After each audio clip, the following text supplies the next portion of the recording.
नमस्कार दोस्तों, कैसे हैं आप सभी। आज की कहानी का शीर्षक है डायरी का अंतिम पृष्ठ।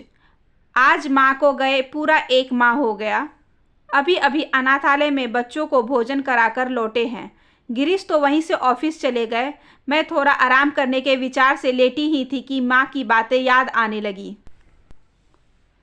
माँ को जब मालूम हुआ कि उन्हें कैंसर जैसी जानलेवा बीमारी ने जकड़ लिया है और अब उनके पास गिनती के दिन बचे हैं, तब से उन्होंने मुझे सब कुछ समझाना शुरू कर दिया था। जैसे उनकी मृत्यु के बाद के सब संस्कार किस प्रकार करने हैं, धर्मकांड पर अधिक खर्च करने, पंडितों आदि को देने में उन्हें जरा भी विश्वास नहीं था। उनका रुझान हमेशा गरीबों की मदद करने की ओर ही रहता था। उन्होंने मुझे स्पष्ट कह दिया था, बहू, मेरे जाने के बाद अपना पैसा दिखावे के लिए बर्बाद मत करना। यदि कुछ करना ही चाहती हो तो किसी ज़रूरतमंद को मदद कर देना। उन्हीं के आदेशानुसार 13वीं के दिन गिरीश ने अनाथालय की एक लड़की की पढ़ाई का संकल्प ले लिया। उनका मानना था कि अनाथ लड़के तो बड़े होकर किसी न किसी तरह अपना जुगाड़ कर लेते हैं, लेकिन अनाथ लड़कियों को सहारे की अधिक आवश्यकता रहती है।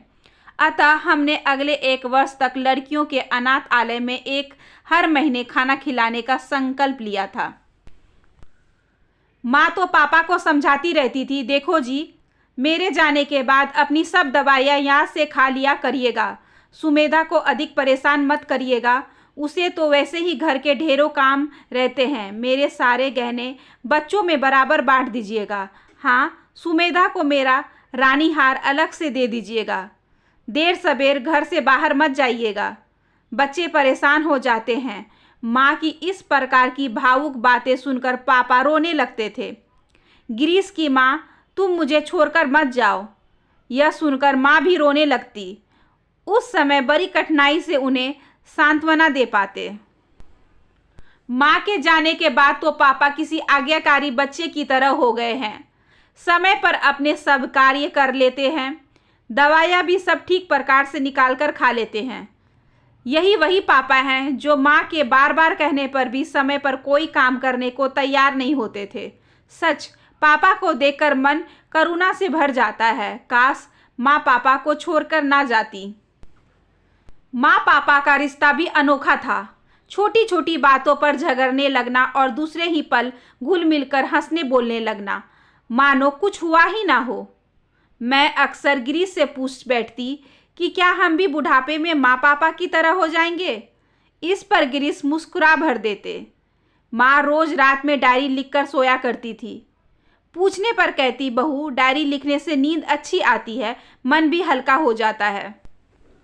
उनके जीवित रहते तो उनकी डायरी पढ़ने का प्रश्न ही नहीं उठता था, लेकिन आज जब वह हमारे बीच नहीं है, उनकी डायरी पढ़ने की उत्सुकता रोक नहीं पा रही हूँ। मैं जानना चाहती हूँ कि अंतिम समय में माँ की कैसी मानसिकता थी। अंतिम पन्नों से शुरू करती हूँ।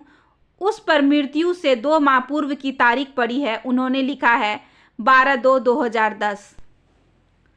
इधर कुछ समय से मेरा स्वास्थ्य ठीक नहीं चल रहा है। डॉक्टर मुझे तो स्पष्ट कुछ बताते नहीं, लेकिन बच्चों से गुपचुप बात करते हैं। तब मन में संशय होता है कि अब मेरा अंत निकट है। कैंसर है ही ऐसी बीमारी जिसमें कोई ठीक नहीं हो पाता। फिर मेरा कैंसर ऐसी जगह पर है जो मुश्किल से ठीक होता है।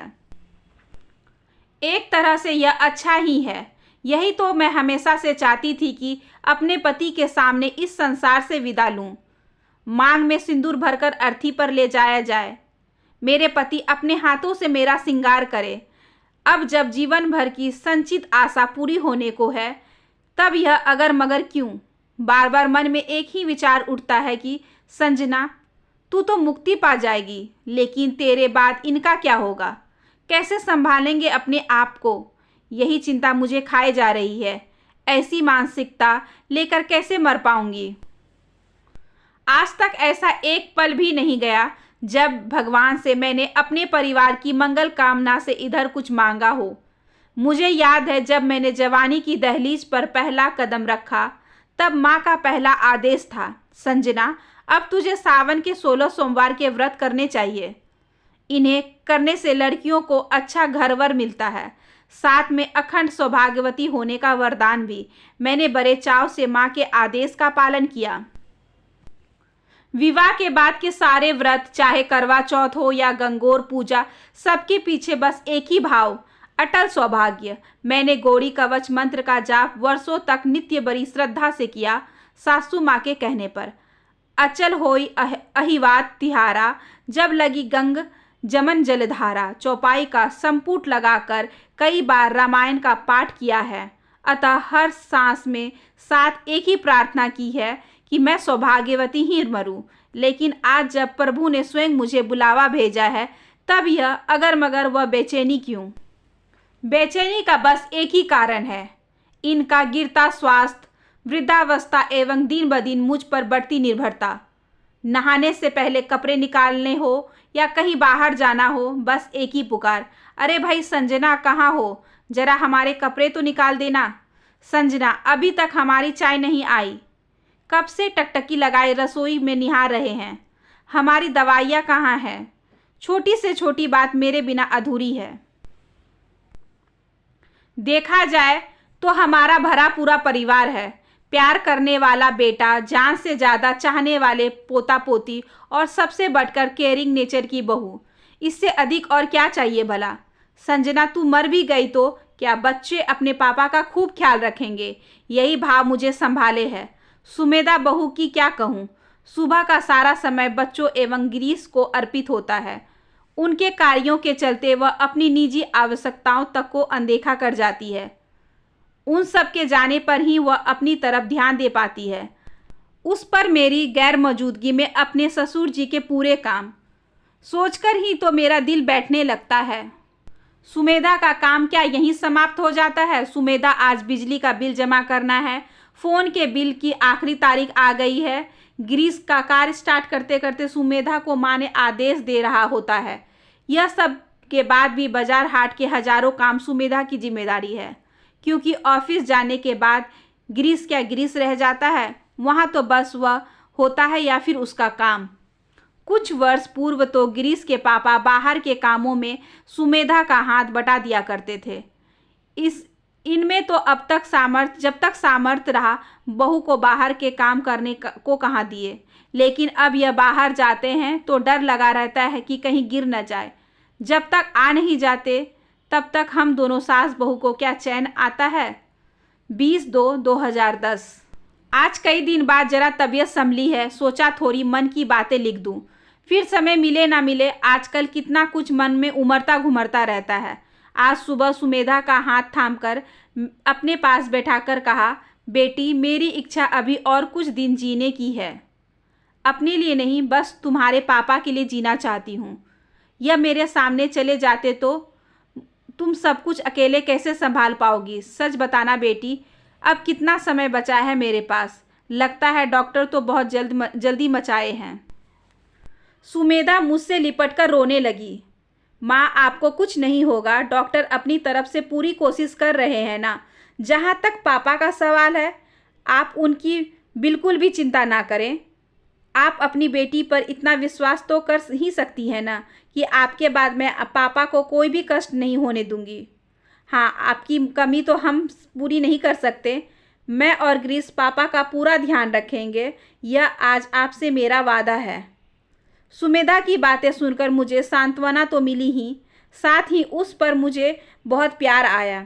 दिल की गहराइयों से उसके लिए ढेरों आशीष निकल आए। मैं तो आजकल कुछ अधिक ही भावुक होती जा रही हूँ। इतने प्यारे और आज्ञाकारी बच्चों के रहते भला मैं इतनी चिंता क्यों करूँ? इस बीमारी ने तो मेरा मनोबल तोड़ कर रख दिया है।